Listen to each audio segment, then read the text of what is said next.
Dearest listeners, we would like to welcome you to take some time out of your day to enjoy some poetry, reflecting upon the theme of growth, with the audiobook reading of Which Way the Words Grow, written and read by Shakquille Millington, Noor Iman, Louise Machen, and Culain. We the poets are from different backgrounds but have found similarity in our humanity and craft. For each poem, we've given reference as to why we wrote the piece, as well as a reflection on how the poem relates to growth, extracting life's messages from our words. Throughout the book, we touch on stories that cover themes like heritage, love, faith, childhood, and parenthood, as well as many others. We hope that you find these poems relatable, enjoyable, and inspiring. If you do, please share this book with like-minded people and help us spread a bigger message of growth through poetry.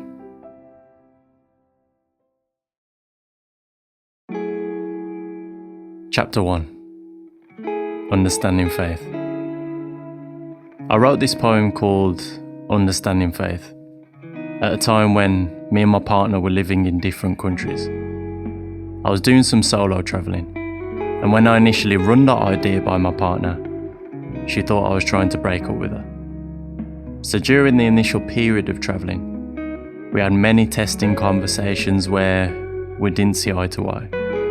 But even though this was challenging for us, she trusted me enough to make it work. And shortly after I arrived back from travelling, I proposed, and she said yes.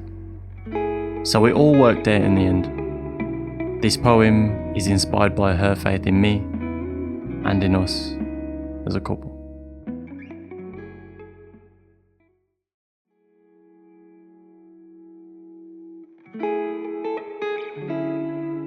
Have you ever had someone understand you? Genuinely, authentically, the real you. Predicting your moves even before you do. Even though humans can be unpredictable depending on the situation that you place them into. Have you ever had someone not understand you but still try to? Holding space for understanding is crucial as I feel seen by you.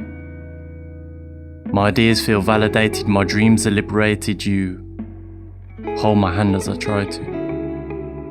Do every last wild thing on my bucket list even when you don't understand why I have to. There's something about you that allows my point of view to flourish without even trying to.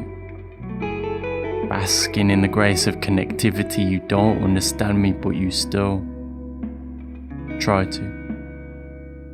There's nothing more I could even ask of you because this space that you allow me to failing and fall through will give me the chance to get back up, making me stronger than ever before possible.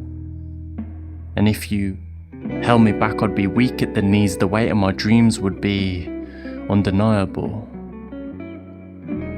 And you would forever be holding my hand as a boy seeking to become a man. And even though you don't understand, you understand what I need, when I need it, intuitively gifted, with the words to my heart as God has scripted to let me ask you, have you ever had someone seek to understand you? Knowing that they never will, even if they try to, knowing that every decision you make has the potential to cause a heartache, but still they stand by you and allow you to grow. Giving your efforts acceptance, and even if those efforts fail, still providing a safe home to come back to. I'm talking about true understanding. Knowing that things will be okay because we can't comprehend divine timing. So what I'm speaking about is not actually understanding, but faith. Have you ever had someone have faith in you? And after all my failings, I've become a person that has the capacity to put my faith in you. Because you showed me how to by having faith in me. And I thank you.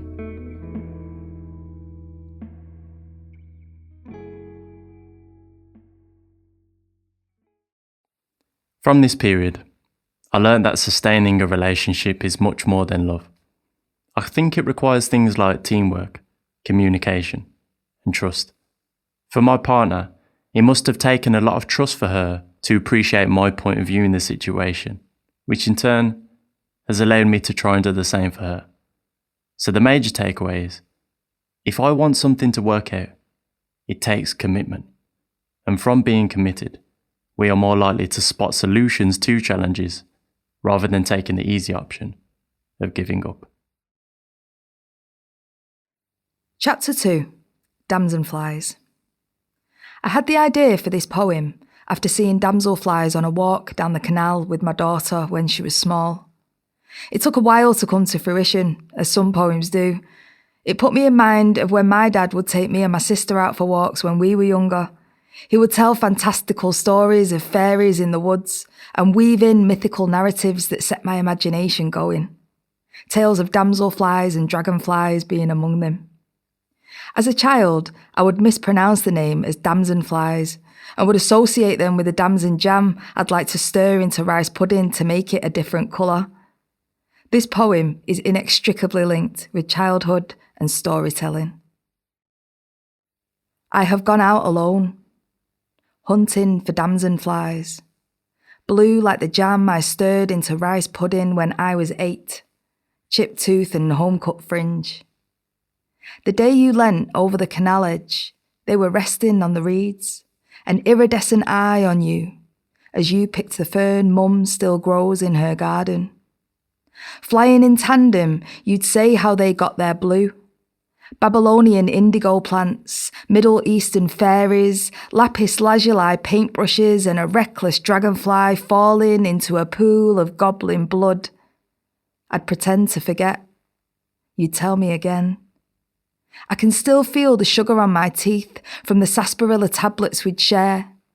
Coming back, I watch her sleep, eyes half open, as if she doesn't want to miss a thing, as if she's waiting for damsenflies. I suppose the message of growth here comes towards the end of the poem, where the speaker returns from childhood memory into adulthood and takes on the role of the parent. As a creative writer, telling stories and igniting imagination is important to me. It's part of my growth, and I was always conscious of how valuable those memories were to me and how I wanted my daughter to have similar experiences. The damsenflies in the poem are a metaphor for childhood wonder, which I believe is something to nurture and never allow to leave us so we can instill it in the next generation. Chapter 3. Old Wood. I wrote the poem Old Wood whilst walking in Scotland. The trees at the side of the path were old oaks, and they just seemed massive all of a sudden, a bit like they'd had a growth spurt. I had a late growth spurt, I think, after 18 anyway, where I went from average height to comfortably over 6 foot in a very short space of time. As I'd had knee surgery several times before 16, my body didn't adjust properly.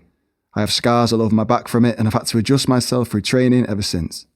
About 6 months after writing this poem, I had a very serious heart attack that almost killed me, and ever since, I've reflected on this poem slightly differently. I think it was actually pathetic, given the line, "The rot has now sunk." I am taller now, late growth spurt. Legs like gnarled old oaks and they both hurt. And to tell you the truth, they don't work anywhere nearly as well as they should. That's how it goes with old wood.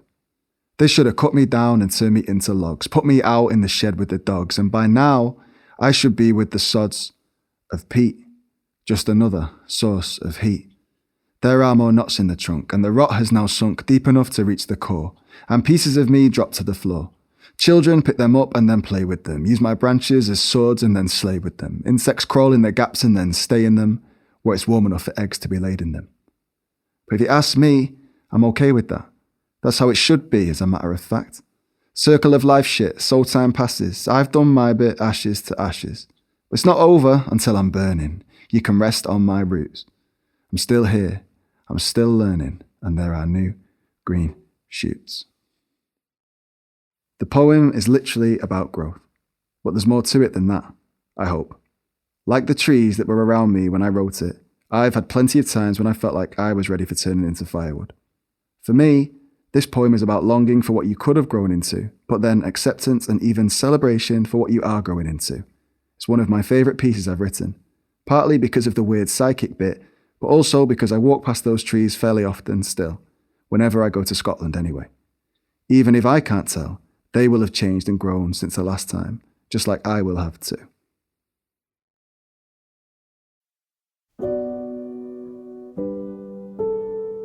Chapter 4. Balance is Promised. I wrote this piece after spending countless hours watching self-help podcasts, reading synonymous meditation articles and DIY therapy books. I was overwhelmed. In all of my reading, I didn't feel less anxious. More, in fact. I realized ultimately, healing isn't pretty. There will be dark and there will be light. I tell myself that sometimes we don't know what will happen, but we do know that balance is promised.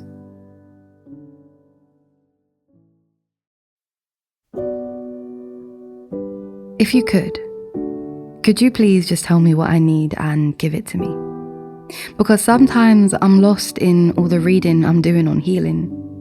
See, I don't fully understand my feelings. I feel like I feel so many things at once because a lot of life is contradictory. So it's possible to be light and dark. It's possible to not know and know who you are. My name is Noor Iman. And Iman means faith, so in hard times or happy times I feel faith, but I can't even use that feeling as a reason for why I'm feeling a certain way because faith exists regardless of circumstantial change. I need to learn to embrace the fact that feelings don't stay the same or mean the same thing, but Noor means light. So regardless of the darkness, I must shine. The hardest battles are given to God's strongest soldiers, and it's up to us to share them to ensure by the time there is another war, our children are more prepared than we were before. Embrace the balance of the blessing. Write what you need to hear. Write the lessons of your years. Write what will lessen your fears. I try to write the right answers. Recently, I started writing questions because I don't know what the answers are, but I never stopped writing. And as my pen was striking, I started realizing there's only one thing I know for sure. I know God is real. Without a doubt, that's the one thing I can be certain of. He created me. So in me, elementally, balance must be present. So for every dark moment, I need to learn to embrace the lesson. How will I learn the lessons or see the blessings when I don't want to go to the class, but I think I'm ready for the test at the end? The light that is yet to come will be as warm as the dark was cold, because balance is all we are promised. I often feel like none of us really know anything, but I do know God is real. In my world, for me, He has to be. Faith for me is a big part of my life. Every choice I make, every action begins with a conversation with God. I say a conversation, but more of an acknowledgement really. A simple thank you for the good and the bad. A big lesson I learned is we were never promised life is going to be all good, but we see the promise of balance every single day when morning turns to night. Similarly, for every dark time, there will always be a light. Remembering that in every moment allows me to be grateful for the feelings instead of avoiding them. Chapter 5. Big. For this one, I reflected upon a period of time where I was living a wannabe bodybuilder lifestyle. I was weight training and eating a lot, as well as mentally bashing myself how I looked. And no matter how much bigger I got, it never seemed to satisfy me, as I would always find ways to put myself down.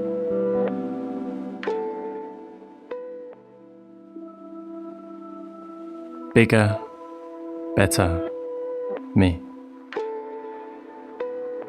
Me was never better for being bigger, me was better for being me. Bigger was hard to become me, so being me had to become bigger. Becoming fixated on my figure, the flaws in my figure are like walls I can't climb. Often, Look in the mirror and stare at my waistline, imagining what it would look like if I was muscular and defined. The cogs turn as I walk on the conveyor belt of life. No matter the pace, I maintain my place, my train of thought, train of course, to give my body structure and not look like a dork, to not be little anymore. Feeling like a twig in what I wore, names were being called, makes me easily snap at the fall. Twigs are weak, which even now is ingrained in my thoughts. It's like a force pushing me to carry on the course of becoming bigger. But it never stops, as I will never be big enough. Every inch of muscle is just one drop in the ocean of loss of self-confidence. This extreme behaviour is a consequence. It took a few broken relationships to acknowledge it, a lot of spinning the wheels, driving to zero accomplishments. It's astonishing that every monument I thought I had hit wasn't satisfying. But I still had to swallow it. My body is what it is. It may not fit an image, but at least I'm fit. That's how I tried to sell it to myself, even though I just lift so. The truth is I'm not even fit, just fake. To make me look a certain way. In a shallow frame, and my frame doesn't even represent how many times I trained to get over my own mind games. How many calories I overate to compensate for the comments that were made about what a man should be. Big and muscular. Big is what I must be. Be bigger until bigger becomes me. Me was never big, so I let big overshadow me. Eventually, I ran into some health issues that forced me to stop. I was overeating and lifting weights that were crippling my body, leaving me with chronic pain. So I had to find a way to overcome the force that was driving me. I was often verbally bashed for being too skinny when I was younger. So my new way of overcoming this mantra was to download a self-esteem audiobook and follow the instructions word for word, retraining my brain to see the positives within myself and quieten the noise. So I think the key takeaway is to be kinder to myself by showing empathy for my story. Chapter 6. My ancestors are from the north. This poem was written in response to a theme given for a spoken word event in Manchester. The theme was ancestry, in recognition for Black History Month, and I felt the best way to honour it was to write about my own heritage. My daughter had a project at school where she had to plot her family tree, and in asking about my dad's side of the family, I had a chance to learn about the people who came before me, most of whom I'd either never met or never really known. My ancestors are from north of the city, Miles Platin and Newton Heath. The furthest I have got from this place in my search for the bloodlines of those I never knew, but who made me what I am, is a city south of here, Liverpool. A great-great-granddad, a stoker on merchant ships, a man whose wife remains a mystery. She, the source of my dark hair, is a thread I can't tie a knot in. But there are stories you could weave an entire blanket from. One that would keep you warm on the coldest night of the year, with the weight of recognition. My ancestors are from north of our city. They lived in densely packed back-to-back housing and orphanages amidst unrelenting poverty, where a great-granddad lost a butcher's shop on Varley Street, giving people meat they couldn't afford because, in the north of the city, people were poor. When New Islington wasn't filled with coffee shops, my ancestors were coalmen who skimmed off the top and sold from back steps and inside the pubs, from a horse with a cart whose brasses hang up in the home of an auntie I don't really know. My ancestors are from north of this city, a reputation built with elbow grease by Mancunian widows who gave their children away, by matriarchs who had 3 jobs, who shook self-pity into the street like crumbs from their tablecloths, who are married to strangers and loved without love. This is where we originate from. Over a century on, I feel their hands pull the hair from my face with an air of supervision, with that weight of recognition, reminding me that we are from the north of this city. There's a sort of power and privilege, maybe, in finding out about your roots, where you come from, essentially. This poem touches on more of an existential growth, a realisation of why you are the way you are in some respects, and an understanding of why you were taught certain things, ways to behave, values, etc. The researching of this poem made me wonder, how can I grow more? How can I further my progression in respect to what came before? As the first person in my family to go to university, I suppose I felt proud of how far I'd come in terms of my own personal adversities and the struggles of the people who had laid the groundwork for who I am today. Chapter 7, The Sneeze. Another poem written in Scotland, though this one was more recently. I was out for a drive with my 2 girls and I was just suddenly struck at how quickly they're growing up, particularly my eldest. It was a moment in time and it hit me. It's cliche maybe, like everyone really loves their kids, I know. But I hadn't had a moment like this before. It was a lot. The poem took less than 2 minutes to write. It arrived in my head pretty much fully formed. We went for a drive that weekend, we went away and it rained. You picked the music and your sister just complained. But when I looked to my left, I saw you, right? Sitting in the same front seat but in a different light. Older, growing up. In front of my eyes, and if I hadn't have squeezed your knees I would have thought it all lies, but you asked me if we had to play the clean versions of the songs, and I didn't even know if you knew why they were so wrong for little girls to listen to. So I just carried on driving and let your sister listen too. Until Beyoncé came on, and the display screen showed her as naked as the day she was born, apart from a cowboy hat and a silver love heart where knickers would usually be worn in. You just stared at that image and God knows what you must have been thinking when we were listening to her singing about all the things that we were listening to her singing about. And you just carried on dancing, singing along without a care in the world, but that won't last so much longer. I felt it recently, but this brought it on so much stronger. You were sort of frozen in time or kinda caught in between. The little girl I used to hold on my chest and the little girl becoming a teen with a million questions, hardly any solutions, and infinite opinions to bat off. So I back off and sit this one out. I watch you from the corner of my eye as you squirm a little in your seat, dancing still, rolling your fist to the beat, a bit like you were in Steps. But it isn't as innocent as Steps, is it? It's all explicit, and so, for the next minute, I panic about losing you. Have you already gone? Look, I know this is life and life has to move on, and then it's over when you notice me sniff and start sighing and ask me if, Dad, are you crying? And yes, I am crying, not prepared for moments like these, but I'm not ready to let you go or let it show, and so I say no. I'm just trying not to sneeze. We rarely see kids growing. They're a bit like plants in that they just change overnight, it seems. Sometimes it's important, even though it's hard, to really study those changes and see where we fit into all of it. The message of growth here is noticing it in other people and realizing the impact of that both ways. How do I affect her growth? How does she affect mine? How can I change my behavior to influence that positively? Is it even that deep?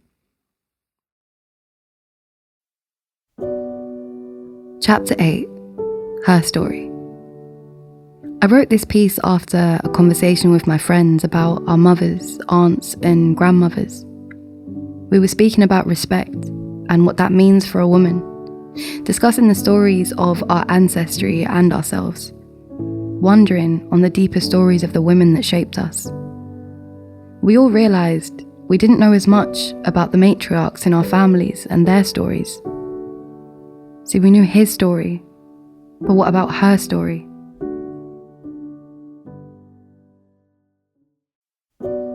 I wish I grew up around all the women in my lineage. I know it's not a possibility, but please indulge me in my fantasy. Imagine sitting with your grandmother's grandmother. Think of all the things that she didn't share that were lost forever. Like, what if you could ask her about the lessons she learned? Would it encourage you to always speak so that your story could be stored in the library of your ancestry? We look to history in awe, museums filled with nameless stories, and we wonder at them with questions. But what if we left each generation with the answers we found? Like, what if my mum's mum left her a book and then gave that book to me? And what if with every generation we'd bind more pages to add to her story? What if it wasn't just his story remembered, but her story too? I wonder at the lessons I would learn from you. I leave space in my eyes for the lessons she learns. And she teaches me a flower doesn't bloom from a seed trying to save the dying tree.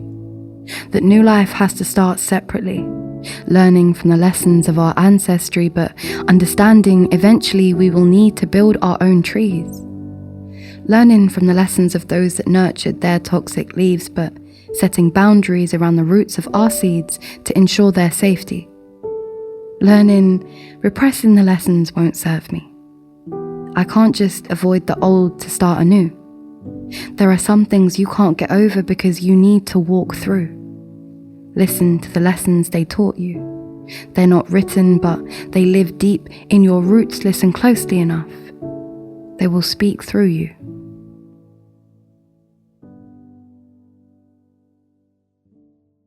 A lesson I took from writing this piece is that we can learn so much from our roots.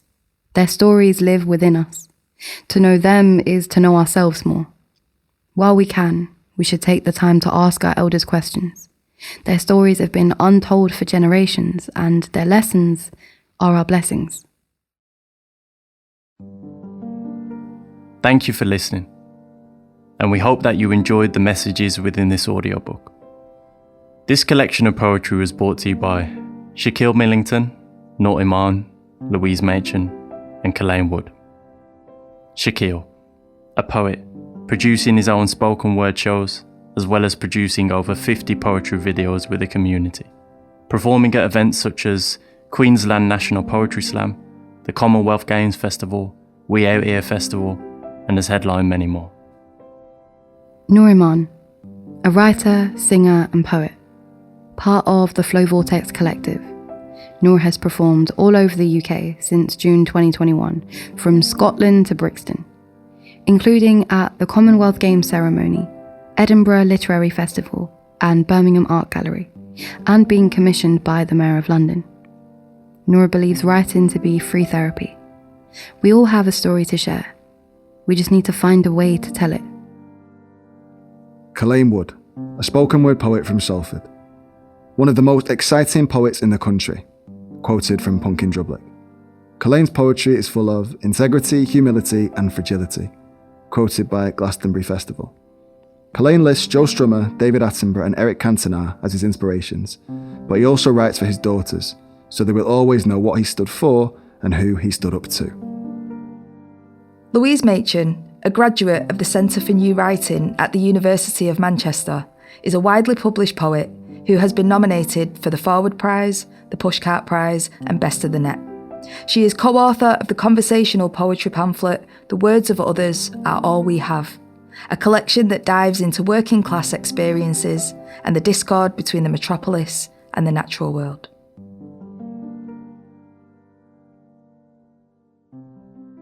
Upon closing, we offer you one final message of growth. Look at your own points of growth. Allow yourself time to reflect and show gratitude for the experiences that you have. Make your own book, portfolio, or any other positive form of creation. Because these moments are important, as they make us who we are. If you have found this book to be enjoyable, feel free to share it to a loved one. Thanks in advance. Which way the words grow.